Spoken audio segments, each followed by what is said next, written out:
Hello, everyone. Welcome to episode 2 of Vitamins, presented by St. Luke's Health. I'm Fabian Krislovic, and I'm joined by Adam Webster. Webby, how are we? Very well, mate. We're on the verge of the NBL Blitz. Yes. And the season proper. I know, things are pretty exciting. Yeah, season's coming very quickly. The preseason has just flown by, so we're all very excited to get into it. And yeah, we're looking good, feeling good. Yeah? Oh, everyone's feeling pretty good, including our guest today? I think so. He's been, he's had a pretty uneventful off-season, I think, this guy. So, he's excited to get into it. Not much else has been going on for him, so... But no, it's good. We'll get to him in a moment. But first, we need to explain why this is called Vitamins. You know, here, we all know what vitamins are. It's an important part of our health and nutrition. It's something we do every day to get better. But here at the Jack Jumpers, we have part of practice every day that we call our vitamins. That's just little things that we like to do with our coaches, more, I guess, specialized trainings, whether it be extra workouts, watching film, or maybe just some extra strength or movement stuff with our high development coaches. So it's more of a tailor-made thing that we do every day to help us get that little bit better and just focus on ourselves and our growth. And I guess that's something that we do here. That's something we want to talk about and get better. Helps that St. Luke's goal is to make Tasmania the healthiest island on the planet too. That's it. Ties in very nicely. It does. It's funny how that works out. Yeah. But, we got a great guest here, one of our foundation Jackies players, and it's the one and only Will Magnay. Will, how are we? Hello, how are we? I'm good, man. I'm good. How you doing? I've been good. You know, excited, getting things ready.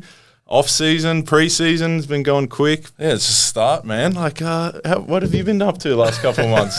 Yeah? As if you don't see him every, second day. I know, but the people want to know. I guess it started, we went to Japan. Yep. We got to talk about that. That was epic. It was beautiful. We had our end-of-season dinner. We won the championship on a Sunday. Yeah. We were in Tassie for the week. We had, end-of-season formalities, meetings, things like that. We had our dinner Saturday, and then we left Tuesday.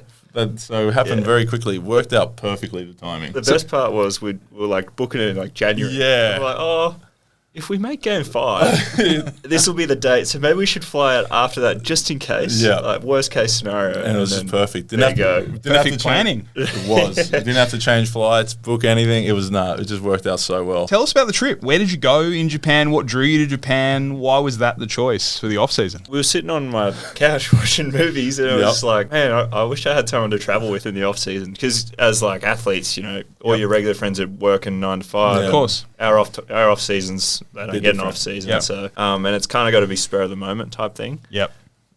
So Fab goes, I'll travel with you. Where do you want to go?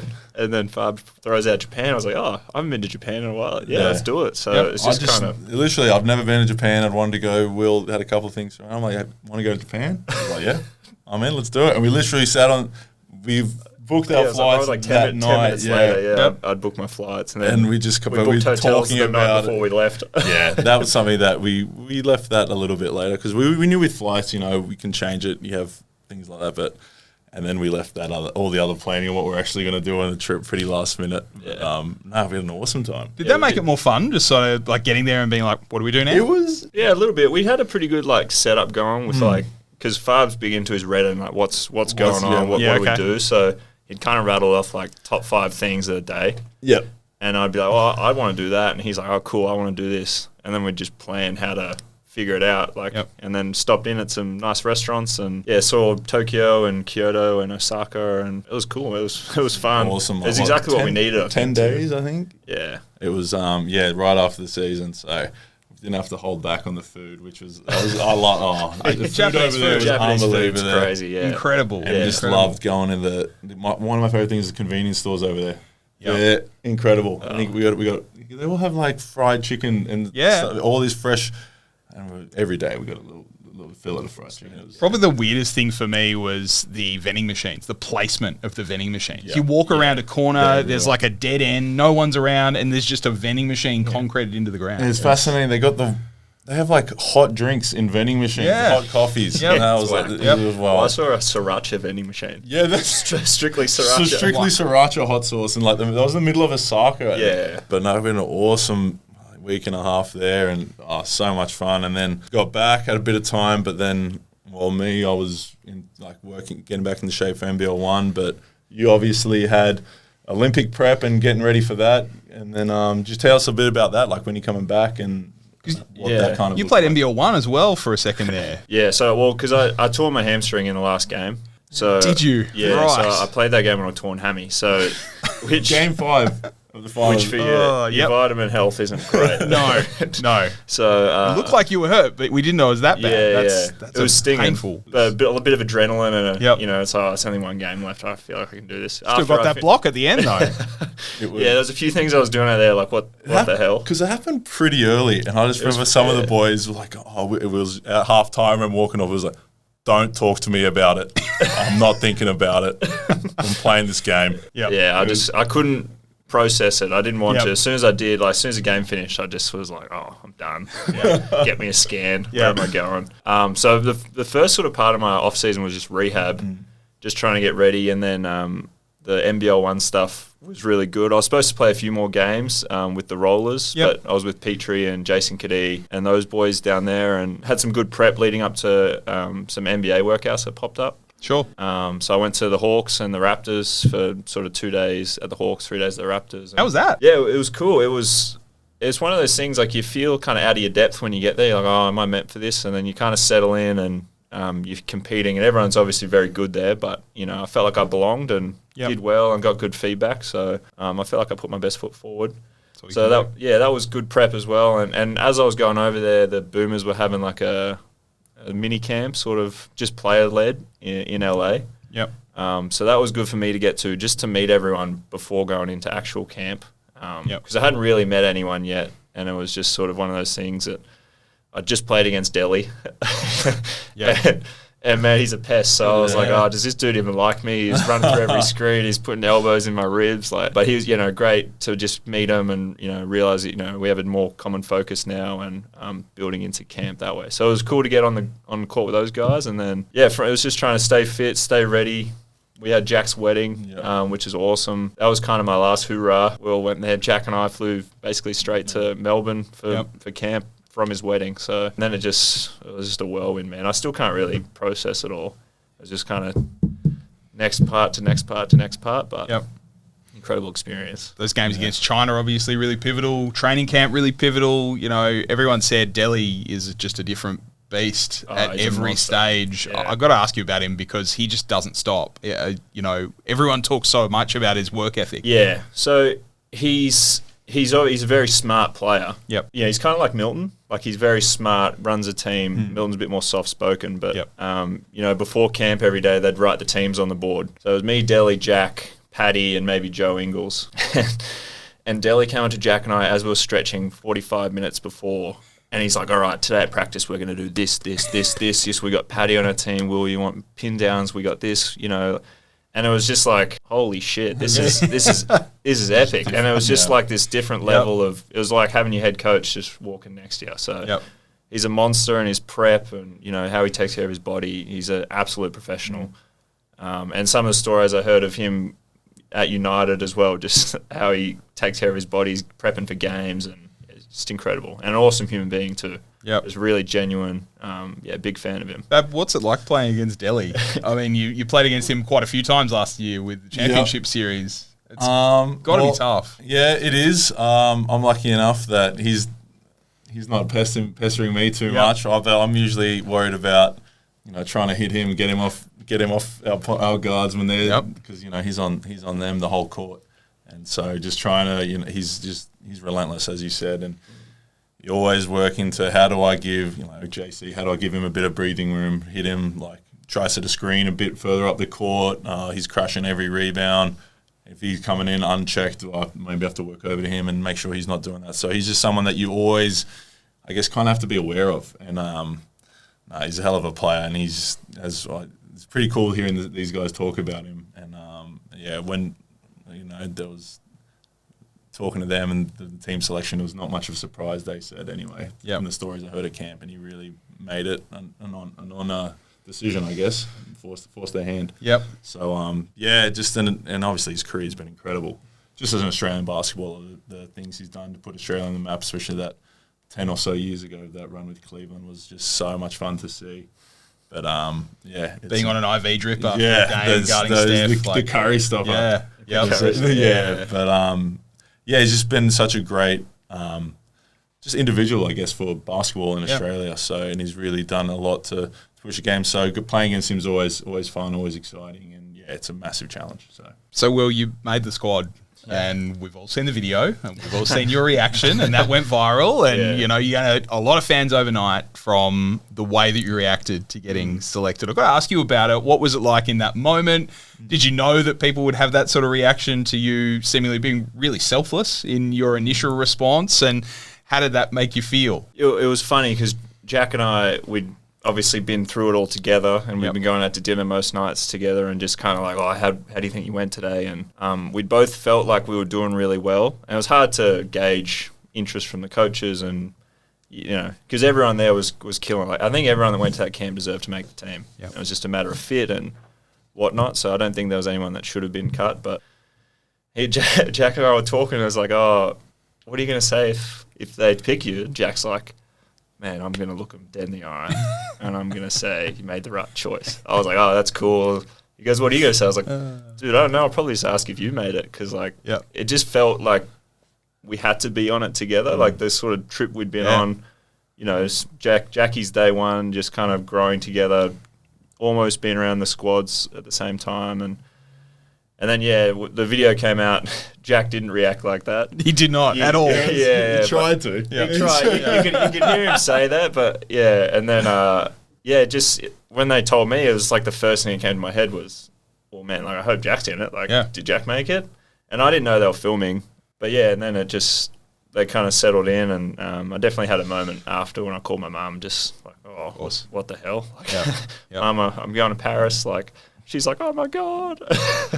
So, I don't know. I didn't realize they were filming, so I didn't think it would be a viral thing. But a pretty cool moment to have. I'll have that forever now. So it's a cool, special moment between Jack and I.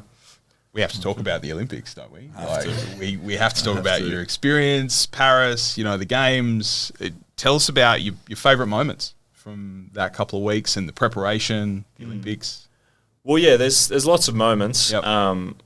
It's funny, like you prep and you get the scout for Team USA game one. That was my international debut, was against arguably the best basketball team ever put together.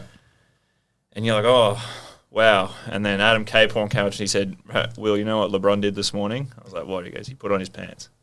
Same as you, like he's, Good advice. Yeah, and it just kind of made you realise, okay, like it's all right, it's just a basketball game. They all have their tendencies. They're elite players and they're good athletes, but, they're not unbeatable, and, just go out and have a swing. So Team USA was a cool moment. I think guarding Jokic, that was a cool moment. They just chat to you during the game as well. It's like, oh man, this is having a little conversation with, a 3-time MVP. Like, this is pretty cool.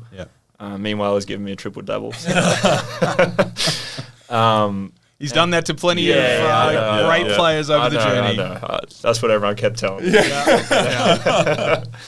And then, I think I've found more pride in the little moments. Like, you kind of line up for the anthem, arm in arm, everyone sings it, and you look up in the crowd and you see your family singing it, and it's like, that was, I started getting like shivers from that, more so than the basketball. The basketball was amazing, and I enjoyed but those little moments of like seeing how proud my family is in an Australian jersey, cheering me on, just incredible. So, obviously getting to hang around, all those Australian greats like Paddy and Joe and, Jock and Delhi, learning from them, they've had such good careers and will continue to have good careers. So, it was amazing. You touched on before, like at the start with your NBA experience, because that initial feeling of being out of depth a little bit, but obviously growing into that. Was there any of that with the Olympics, or was that, because I guess it was such a long process and there was just a lot happening in that short period of time, did that kind of go away? You already felt like, I know, I'm supposed to be here?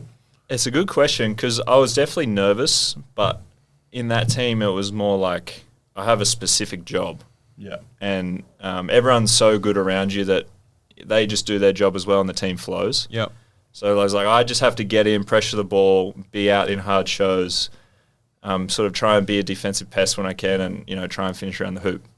Like, my job was very simple. So my mindset each day was just do your job well, be a good teammate, you know. And then I think that mindset just allowed me to be good because if I was out in a hard show, well, you know, you got Dyson Daniels and Josh Green sitting in the captain, you know, athletes. You got Duop Reith behind you. So I think it pretty quickly changed from like, I never felt out of my depth, but I was definitely nervous. And then after day one of camp, I was like, no, I belong here. I think I can really make this team. The rotation kind of shifted across the tournament, and Brian Goorjian's very good at sort of playing the hot hand. You got a lot of opportunities. Do you think that your time during the Jack Jumpers, where you sort of come off the bench at times after injuries and started for long stretches, just prepares you so much better to play any role that you're asked to? I think so. I think what prepared me more was just practice.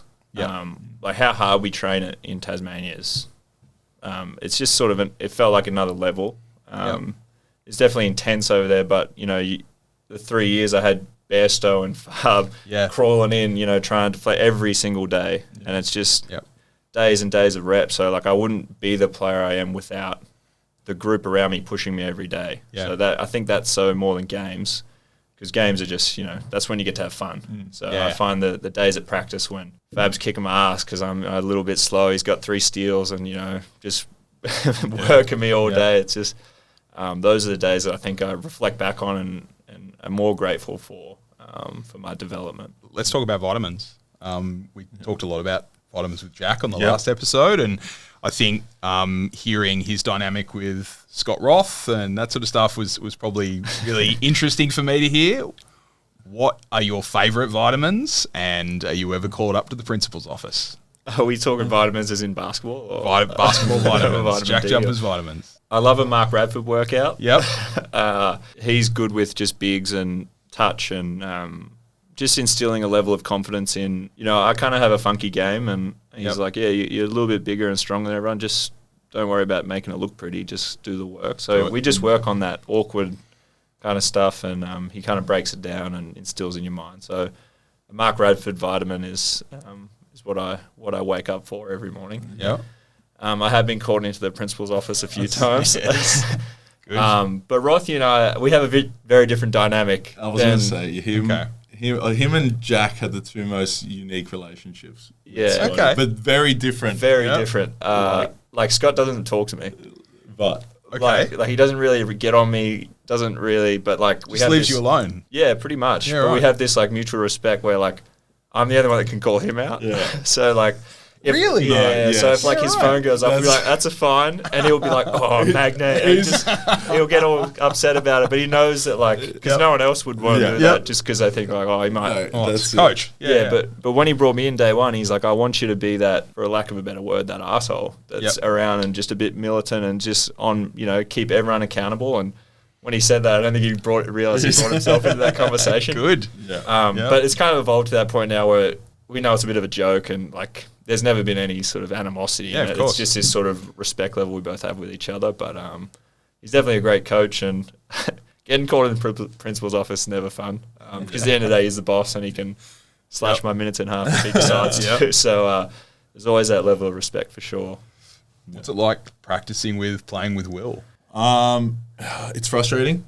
Obviously, that's a good answer. I'll tell you why. The first couple of weeks pre-season, you know, I'm feeling good. Everything. Will was obviously still in France and Europe, and then came back a bit later. I think Will's first session, he blocked me like 4 times. I'm like, oh yeah, that's right. I have to adjust to this guy now. But no, he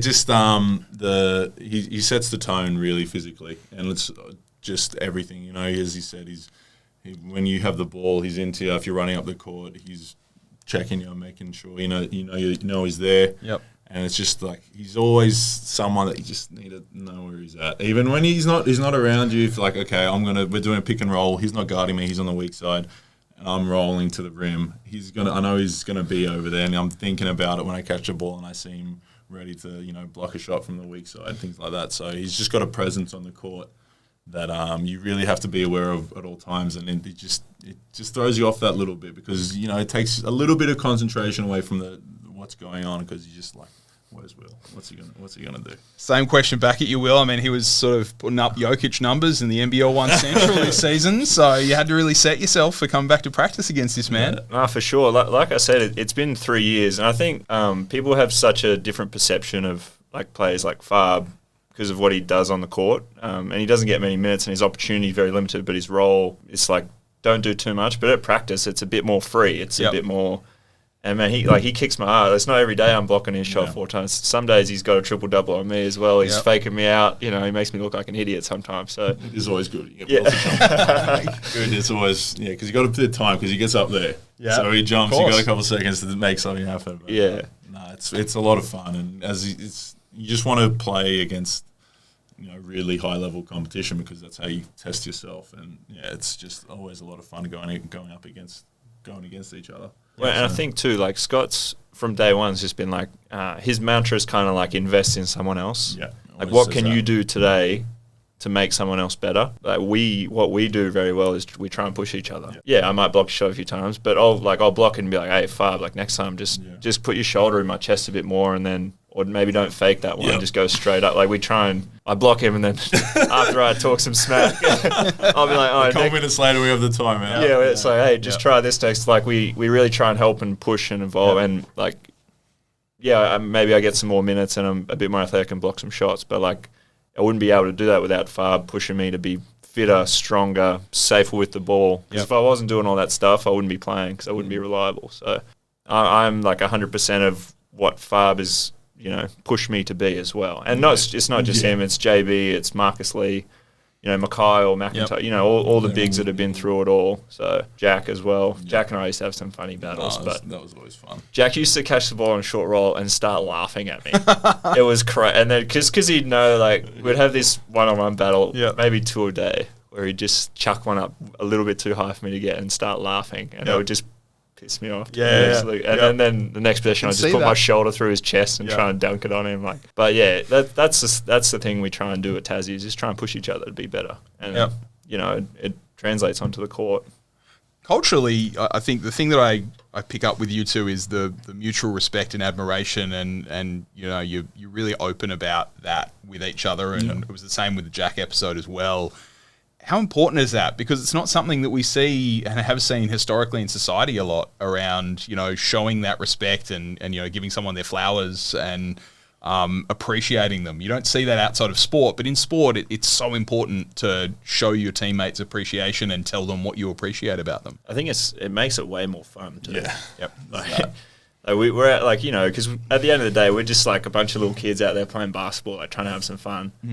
And then when you're out there and someone goes, man, nice shot. It's like, oh yeah, hell yeah. But like, just try and when you feel like that and, you got this kind of thing about your head, trying to invest in someone else, you naturally kind of just start complimenting or trying to pick up someone else. And when the whole team's doing that, it just creates this bond of, man, he's got my back. Yep. Like he believes in me. Like, yeah, I might have missed that shot, but 4 people came up and said, man, nice shot. Like, keep shooting it. Yep. So it definitely makes going into work every day, if you could call it. Very, very, very fun and enjoyable, even though it is, stressful and strenuous at times. You leave most days going like, man, I got better and I had a good day. And that's the thing, like, I've been in situations before where it is arduous, it is stressful and you dread going in. But as I think we have that culture here where, as you said, we're just pushing each other and it's a very positive, I guess. So it makes it, just a fun place to be. And as athletes, we all want to push ourselves and be our best. So we just love being in that environment where we can do that, I guess, freely and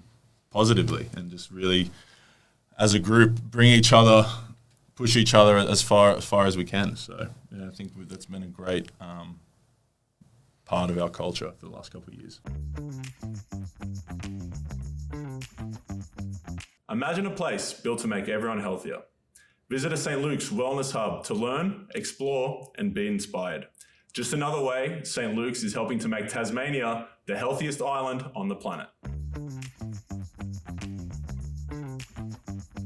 It's episode 2, Fab. We've got a new segment. We've got a couple of new segments. Yes, we've got a couple. We'll start with the starting 5. Just learn a little bit more about you, your history, and I guess your journey to now. So what are some of your favourite childhood memories and how did you get into basketball? Are we talking favourite childhood memories about basketball? We'll keep it basketball related. If you want to keep it basketball, I'd love to know if there's one X nothing to do with it. Throw it in there. I beat my older brother in a fight one time. Nice. That's a great memory. That is. I used to not have a good time against No, I him. know. I think I'm about 2-78 in fights against him. So I remember those wins. I remember the wins. Yeah. Yeah. But how I got into basketball is quite funny actually, because I was a big rugby kid growing up. Yep. My dad and brother played rugby, and that's all I wanted it to ever be. Queensland's a religion, right? Pretty So, much, yeah. And I went to like an elite rugby school, Yep. and I was there to play rugby. So and then we didn't have a sport to play in term 3 or term 2 or whatever. And I was just mucking around after school on the basketball court, waiting for mum to pick me up. And this guy comes over, he's like, "Hey, you're kind of big. Do you reckon you'd want to come and play basketball this term?" And I was like, "Oh, sure." I didn't know who, so it ended up being Wayne Larkins, who's, an NBL legend. Yep. And Doggy's his nickname, but Yep. instantly loved it. I Yeah. picked up a ball, it was way more involved. I had more fun. I wasn't very good. I couldn't barely catch it, but I was big. Yeah. But he said, "Yeah, just come down to my training." He said, "You're not going to play a game. You will not play a game. But, just come down and train. You'll get better and have some fun." And then, I think I was under 14s maybe, Division 1, then went to under 16s, Division 3, under 16s, Division 2, top age. Yeah. And then under 18s, I was the captain of the state team. Wow. And then, AIS. Just sort of every opportunity just kind of led to another. And I always had great mentorship through it all. Yep. So I was very lucky and fortunate with opportunities provided for me. And, my mum and dad drove me to every practice. They were at every game. They loved it. So, that's kind of how I got into it. But it is definitely a little bit different to most people. Yeah, and it's like a little bit later, I guess, because most people. Yeah, I guess I stopped playing rugby when I was on my 14th birthday. Yeah. I got spear tackled. I broke my collarbone on my birthday. And then It's rough. I couldn't play rugby for maybe 12 weeks, and I could play basketball at 6. So I started playing basketball, and then after that, I was like, man, I don't want to get back to that. It's way more fun. I'm not getting dropped on my head. I'm not breaking collarbones on my birthday. Yeah. I'm not getting picked up and put on my head. So, it's definitely an interesting path I've had. So, as we heard, grew up in Brisbane, and where are some of the other places basketball has taken you, and what are some of the highlights, I guess, favourite pit stops? Yes, I've everywhere. Yeah. It's taken me a lot of places. AIS, that was an amazing experience. I hated it at the time. I think every kid does because you're away from home. But looking back on it, it's an incredible program, and you can see why the best in the country go there. Yeah. And then college, I did 1 year in college at University of Tulsa. Back to Brisbane for 3 years with the Bullets, and then lucky enough to get to the NBA. The Pelicans, and there to Perth Wildcats for 3 months for the second half of the year. And then, where was I after that? I come here. And then I've done Spain in the off-season. I've done a little bit, sort of Australian leagues, but obviously the Boomers tour. But I think the highlights are just the camaraderie you build. Yeah, I think, the basketball is always going to be fun, but, it's the relationships. I went on a Boomers tour when I was 17 with, Mitch Norton and Steindl and Todd Blanchfield and Jason Kadee and, Cooksey, all these players who I'm still friends with just from that tour. That's how I knew them. I haven't spent much time with them outside of that now. Clint, obviously, I have. That's the stuff I definitely cherish more so than hitting big threes or blocking shots. How was college? You were there for 1 season at Tulsa? Yeah, it was interesting. I had the standard college experience, 5 a.m. conditionings and, run till you die and all that stuff. Great. Getting yelled at all day. Yeah. I played a lot. I won't complain about that. I played a lot of minutes as a freshman and I was solid. But when I went back to Brisbane for the summer, I guess, the American summer, I was training with the Bullets and I was just like, man, I'm getting so much better here. Kickett and Jervis and Mitch Young and Torrey Craig, they were just kicking my ass every day. I was like, I think this is where I want to be. And then I was lucky enough, a couple months later, they offered me a 3-year deal. So the timing worked out really well. Yeah, college, it was fun. It was a great experience. And I think my body, I got a lot stronger there. And I think that helped in my progression of realizing, oh man, I do need to be stronger to be a big in a professional league. So that was probably the biggest takeaway I got from it. Who have been some of the most influential people, I guess, in your life, in your basketball career? So Wayne Larkins, for sure. He used to come pick me up at 5 a.m. and drive me to trainings too. So he was a monster. He discovered you. Yeah. It's huge. Yeah, he made me. I've always looked up to my older brother. He was a professional rugby player. and just watching how diligent he was in his sleep and training and recovery and everything like that. He was always someone I looked up to as a professional. You played for the Queensland Reds in rugby union? Queensland Reds, did a stint in Japan and the Melbourne Rebels. Yep. So he's always someone I looked up to, and my dad as well. So he's only recently retired, but I never, ever saw him miss a day at work. Sick, he'd wake up, he'd maybe a bit late, but he was always in there, always working, would come home with a smile on his face. Every day. So they're sort of the three major ones for sure. It's always, you talk to other guys around it, and there's always a couple figures that people can point to, or relationships that they have that can be like, yeah, this was, I guess, a really influential person on my life. So, I know we all have a couple of people that, times of. Who would yours be? Mine, similar, I guess, with my dad. He was massive just in terms of. He grew up loving sport. He was a soccer player, played rugby league as well, actually, and he, just wanted me to do whatever. And then so I grew up playing soccer, and then similar story with basketball. Just got into it because I was big, and Dad had no idea, but he'd just drive me everywhere. Sunday mornings for reps or early morning workouts, getting up at 5, driving me to get to the gym by 6:37, and then so he just sacrificed a lot, and he had no idea what was going on at first, but. Basketball is just, he's grown to love it. And then my couple other people, I guess Damien Cotter, I think was one where I was in the time of my life. I think finishing high school and going to college, I was actually thinking of just stopping basketball. Yeah, right. Because I had injury at the time, nothing major, but like just the way, the timing of it, just didn't end up playing a game of basketball for about 9 months. And so finishing year 12, I'm like, what am I going to do? I was a pretty decent student. I enjoyed school, and so I was just thinking I'm gonna stop basketball, just study at uni. And I remember speaking to him about it, but he was like, "Oh, are you sure? Like you got, there's something here for you. You can, there's some colleges that, you can go to." And he's actually how I got my connection with University of Montana. How I ended up going there. So he's one person that I think was just played a massive role in.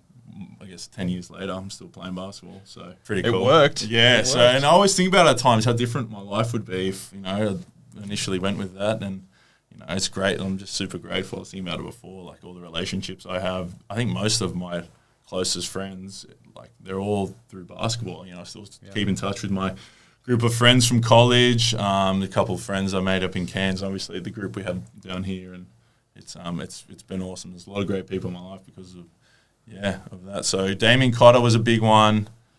Dad, obviously, and also my high school basketball coach. I remember like in summers we'd have training, and then we'd go sit at the fish and chip shop down the road and just talk about life for 2 hours, and that was always fun.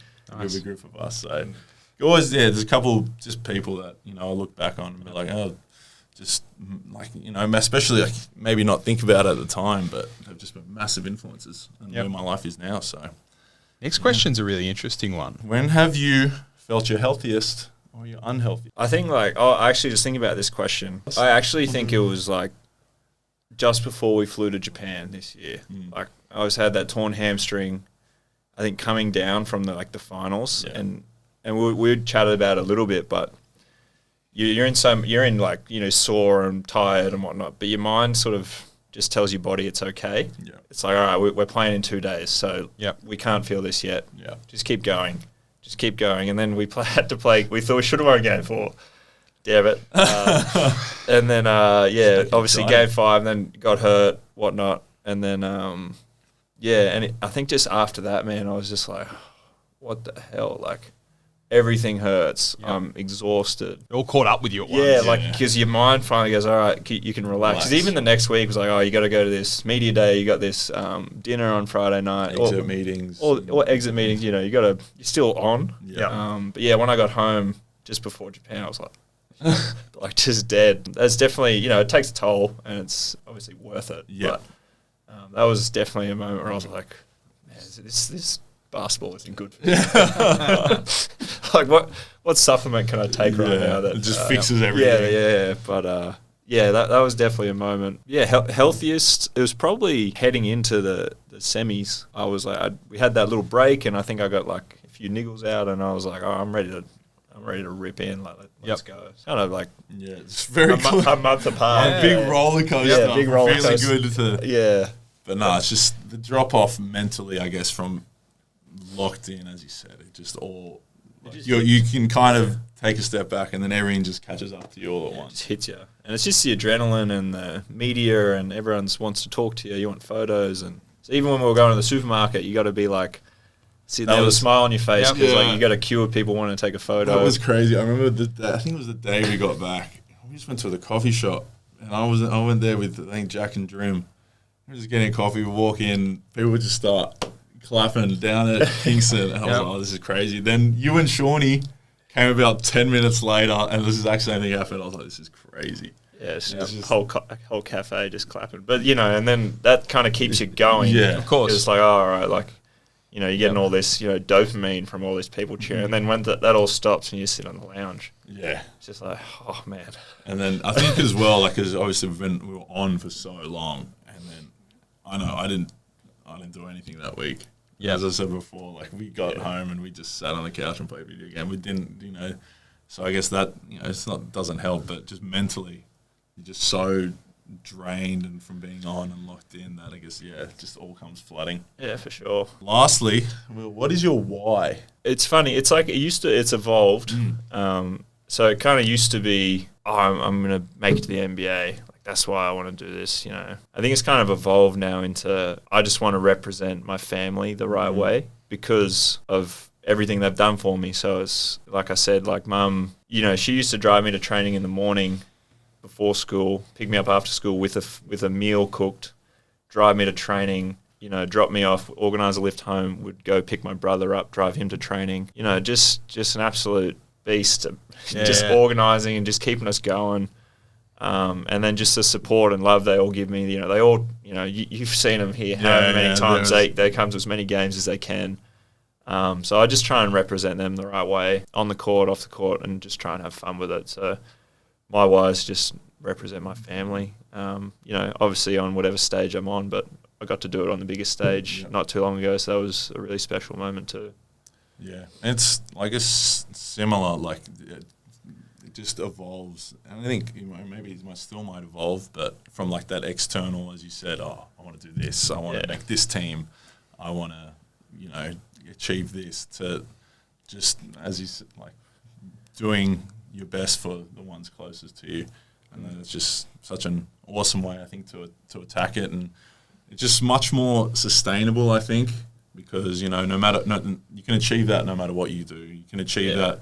That's something that you can, I guess, tick off, or it can drive you on a training day where you've had a couple back-to-back days and you wake up in the morning feeling tired, and you can lean on that as opposed to, I guess, those external things that only come around every so often. And the problem with the external ones is it's usually media. There's always negativity, and it's if you play well, it's great. If you play bad, it's man, this guy sucks. So if you're buying into that, you're just on this roller coaster because you never play a perfect season. Like you're going to have 5, 6 bad games where you chuck up a stinker, and it just happens, and that's sport.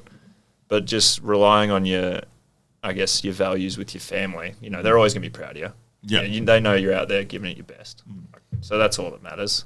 You go home, your dogs are happy to see you. It's like doesn't change. Doesn't matter how you play. Exactly. Yeah. So those little things. Exactly.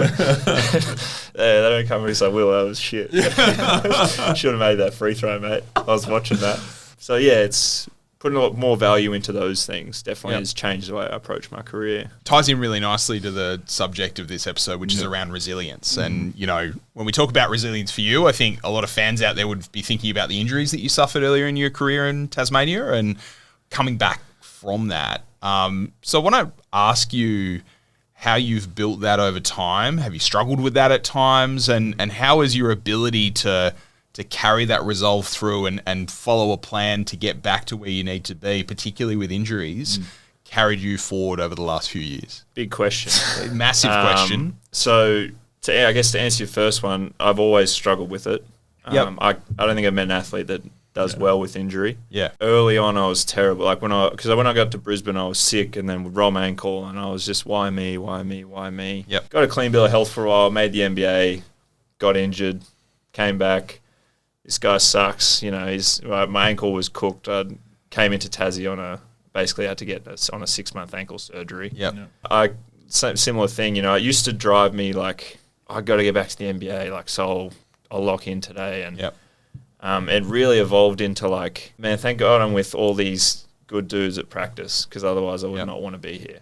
And it's like the 10, 11, 12, 13 guys at training every day. You walk in and they don't treat you like you're injured. You know, they're like, how you doing, man? You good? Like, just still chatting like life's normal.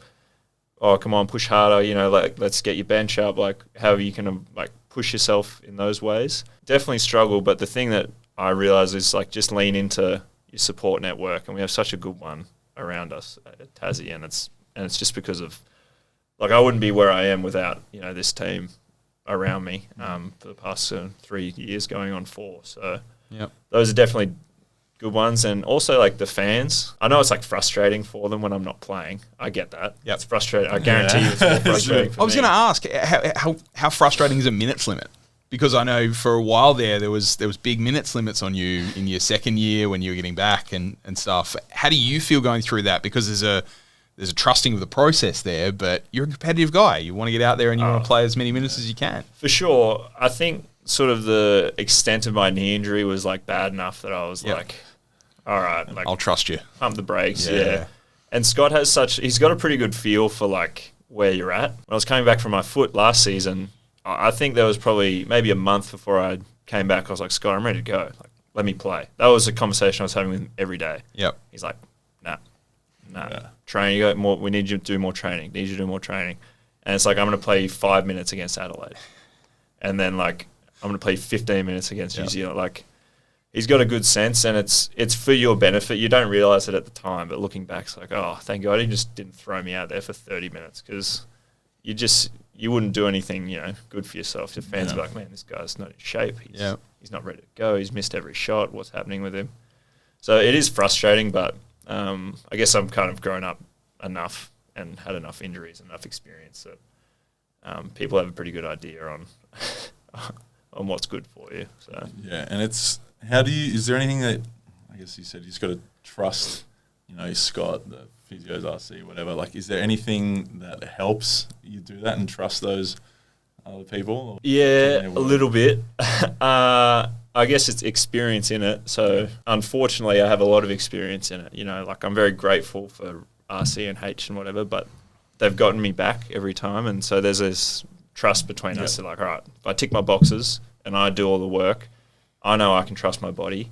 They know I've done it. They can tell Scott this, and then it's kind of got to earn it at practice. Yeah. So if I'm out there and you're kicking my ass every day, I was like, well, why would we play Will instead of Fab? Like, he's not doing anything at practice. So it's good. Like, you kind of got to earn it back, earn the trust, earn the respect, and then you got to do it on court as well. So I wouldn't say there's anything you specifically do, but it's just an everyday thing. You turn up and do the work and show everyone you're ready to go. There's resilience on a micro level as well for you both, and I'll ask you this, Fab. I mean, if you have a bad game, then how do you bounce back from that really quickly? Obviously, you might have another game in a day or 2 days or 3 days, so that makes it probably a little bit more easier to focus. But what if you've got a week to stew on it? Yeah, it's a tough one, and it's something that I think I've definitely gotten better at, and it's something that used to really, I guess, eat at me. Like, if it happened, and as you said, you got that time to stew on it, you'd kind of question yourself. You have a bad game or whatever, you get chewed out, yelled at, you're watching film, like, why did I do this? You're just like, there's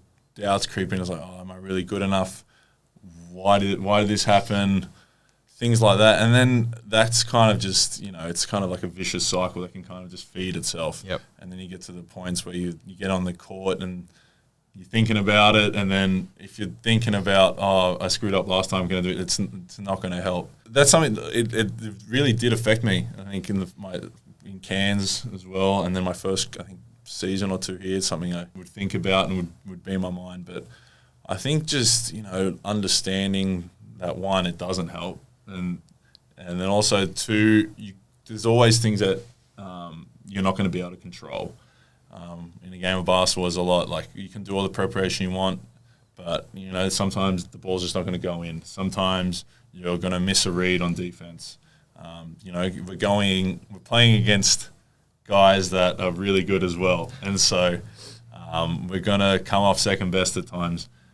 And so just understanding, I guess, as long as you're controlling what you can control, and setting yourself up to be as successful as possible, and then when those, I guess, bad outcomes happen, they don't affect you as much. But maybe it is then when that happened, I just go back to my usual processes, like, did I prepare as well as I can? Could I have done this more? And the answer is no. I'm like, it's just one of those days. I can move on. It just happens sometimes.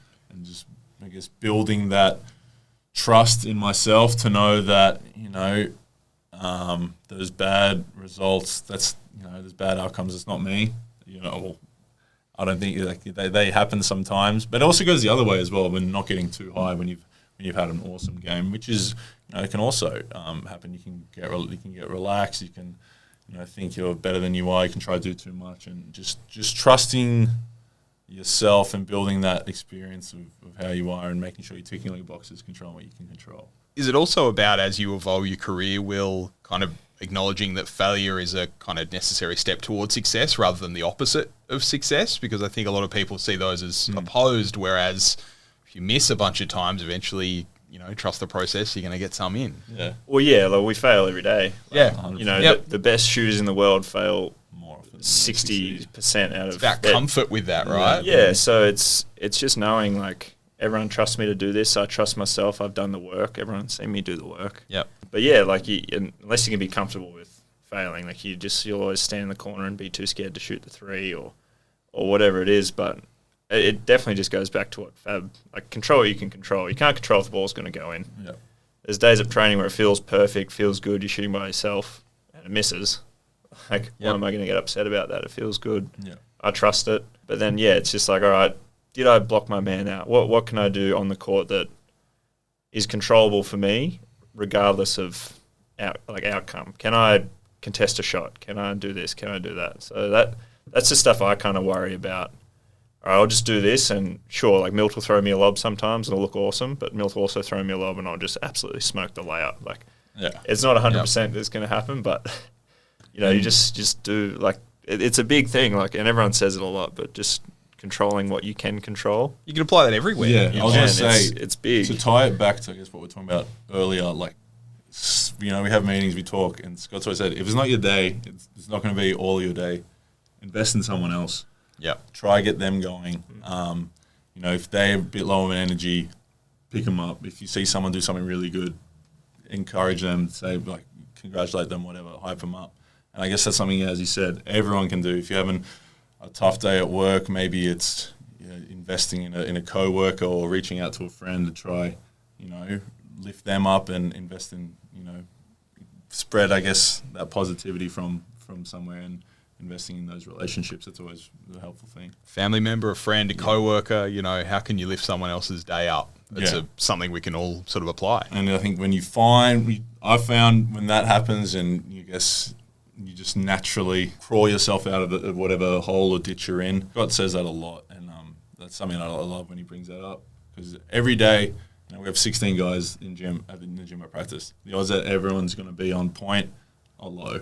Yep. There's always going to be there might be one day a year where we have one session like that. And there's also sessions like when we have more guys than not who it's just a bit flat. That's just how it is. So we need to find a way to bring someone else up. They do the same thing, and then eventually have other people investing in you, and just rising tide just brings everyone up. I think it's time for our second segment. Oh, so this is one that named after you. They've named it after me. A little quick fire round. I like to call it Feeling Fab. Are you doing this as well, or since it's your first time, do I get to ask you these No, questions? well, that's not how we propose it. I can put it in. So we've got some questions here. We've got some questions. Quick answers. Get to know a little bit more about you, and then we'll hopefully get some cool insights.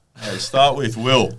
What is your coffee order? Same as yours, mate. Strong flat white. That's a good one. Good order. Yeah, very order. good order. Favorite TV show Of all time, probably Rick and Morty. I got to throw one in here because I did a little bit of half-assed internet research on you, Will, and I found your Tulsa profile. Oh, wow. I want to ask you, what did you write as your favourite TV show At for that Tulsa? profile at Tulsa? What year was that? 2016? Would have been 2016. Good TV Was it show. Yu-Gi-Oh? No. It was Prison Break. Oh, wow. Yeah, no, that makes Prison sense. Break. Yeah, I was Yeah. watching that with Tom Fullerton Okay. Yep. at the AIS before, I must say just before I got to college. Yep. When There I you saw go. that question, I thought, I wonder if Prison Break still ranks highly on your... I haven't rewatched it. Yep. I got a bit sick of it towards it must have been like just between season 2 and 3 because Like, got a about bit season 4 convoluted. when it's like, man, they're back in prison.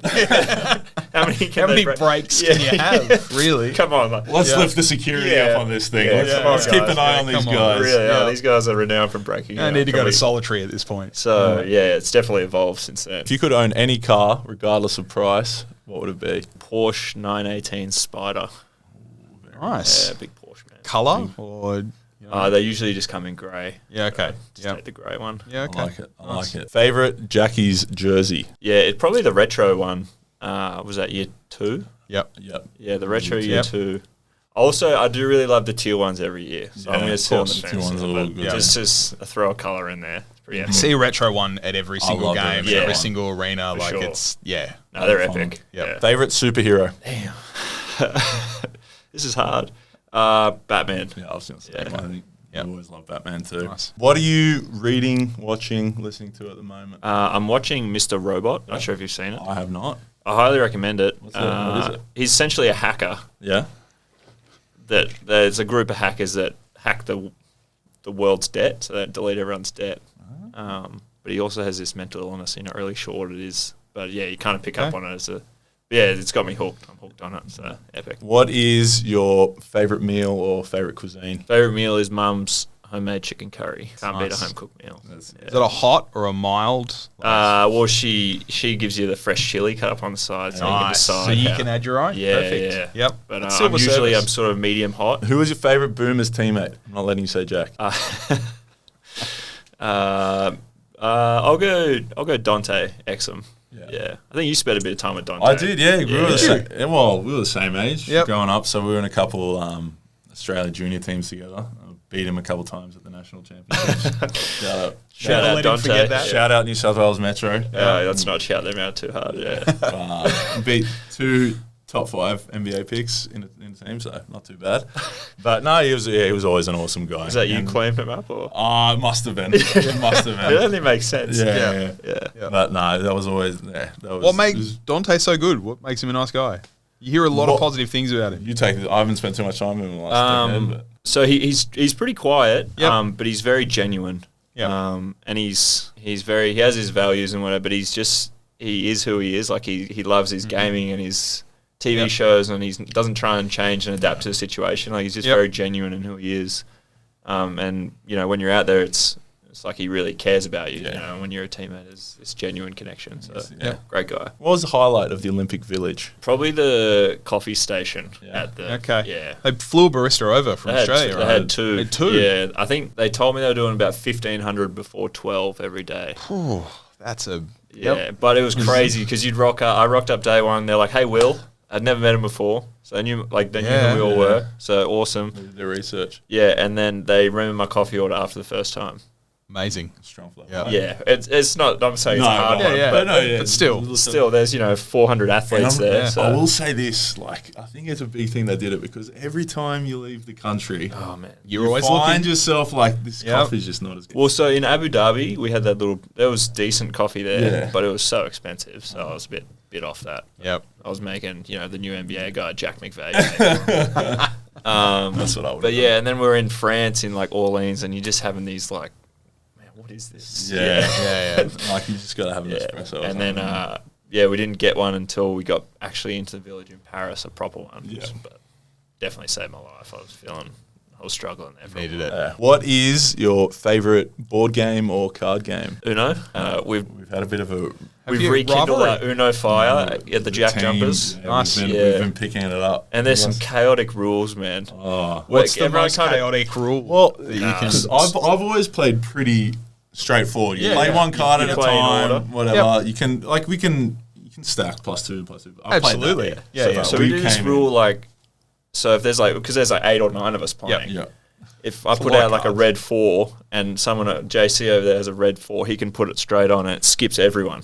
Right. And it's just you got to be on. You can play multiple cards. So if I have 3 7s, I can play them all down. Yep. Yeah, it's just you just always got to be on. It's intense because you're playing. You think you have time to think, but then someone's on the other side of the table's played and you skipped, and everyone's angry at you because it's tough. But then you have a couple rogue moments, like Sean one time tried to call out. He played a 2 and a 4. Yeah, so he tried to cheat, and he goes, I'm out, like Uno out or whatever, and it slid, and you could see it was a 4 and a 2. And then Milt was just like, "What are you doing, bro?" He's like, you got me." But it's definitely it's intense. It's good fun, and it's everyone. It's just a good way of bonding. It is. Of course, everyone just someone makes a dumb move, everyone gives them a little bit of shit. Of course, it's just you have to. It's just a good time. So who wins? Who's the best Uno player? Well, Chicken's pretty good. Yeah, Chicken. Okay. I will say I won on the last night. I won 3 out of the 5. Okay, right. You also lost but night 1. Yeah, it was struggle street. Well, see, I'm always battling for second last. And you just don't want to come last. Just don't come last. Oh, so you guys keep going? Oh yeah. We'll play a couple games. Yeah. So like you come last, you got to shuffle and deal them out. And I'm sure those stakes will get higher as the year goes on. But last one, Will. What is one thing you do to stay healthy? I try and do lots of things, but I think the biggest thing for me is sleep. I try and get a good amount of sleep, and I think when I'm lacking sleep, it definitely affects me, and I struggle. If I'm on 6 hours, I'm struggling the first hour at weights. I'm just can't get through. So early bedtime, enough sleep, is definitely a big one. I think sleep, especially throughout the season. Yeah. You get to sort of the back end of the season, and it's just you're cooked. You got 7:30 weights the next day. The sun's up till 10 p.m.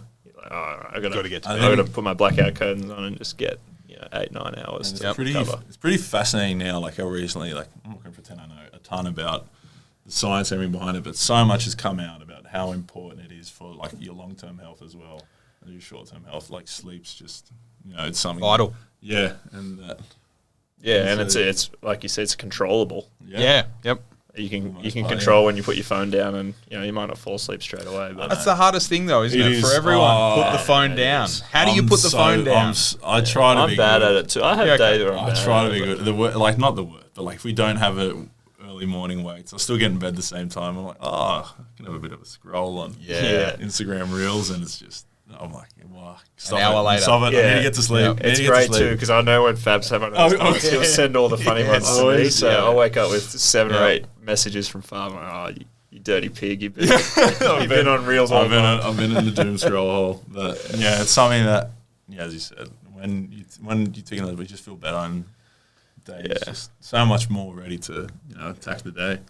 Yeah, I just try and wind down earlier. Like, I have my shower a bit earlier, eat a bit earlier. So by the time it gets to 8:30, it's like, I'm ready to shut it down. Yep. I think that's all we have time for in this episode of Vitamins presented by St. Luke's Health. So, Will Magnay, thank you so much for coming on the show. Thank you. Thanks for having me. It was fun.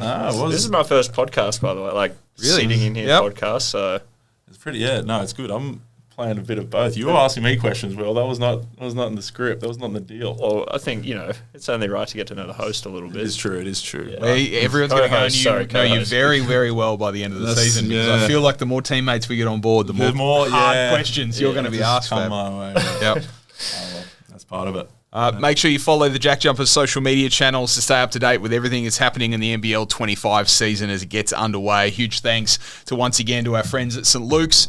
Thanks for joining us. Stay tuned for more content throughout the season.